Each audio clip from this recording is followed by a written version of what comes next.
លោកឧត្តមសេនីយ៍តូសិតឡោះបាទស្នងការនគរបាលខេត្តបានអញ្ជើញដឹកនាំកិច្ចប្រជុំផ្សព្វផ្សាយផែនការការពារសន្តិសុខសណ្ដាប់ធ្នាប់សាធារណៈ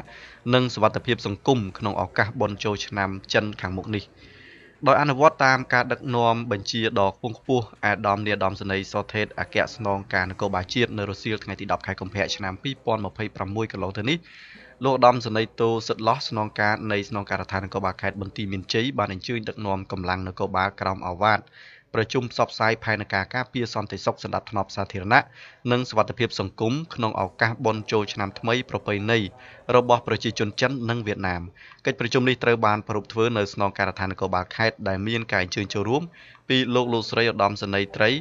វរៈសេនីយ៍ស្នងការរងលោកនាយរងការិយាល័យជំនាញលោកអធិការនគរបាលក្រុងស្រុកមេបញ្ជាការវរៈសេនាតូចនគរបាលការពារព្រំដែនគោកលោកឧត្តមសេនីយ៍ត្រីរ៉ែវរៈស្នងការរងផែនការងារសេនាធិការបានឡើងអានផ្សព្វផ្សាយផែនការការពារសន្តិសុខសណ្ដាប់ធ្នាប់សាធារណៈនិងសុវត្ថិភាពសង្គមក្នុងឱកាសបុណ្យចូលឆ្នាំថ្មីប្រពៃណីរបស់ប្រជាជនចិននិងវៀតណាមនិងផែនការផ្សេងៗលោកឧត្តមសេនីយ៍តូ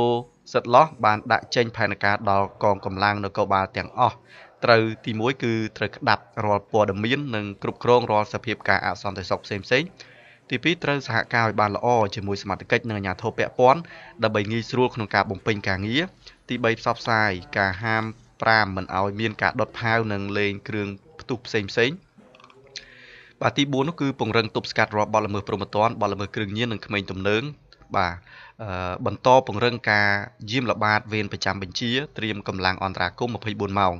កងកម្លាំងទាំងអស់ត្រូវគោរពទូនាទីភារកិច្ចយកចិត្តទុកដាក់ចំពោះបេសកកម្មរបស់ខ្លួន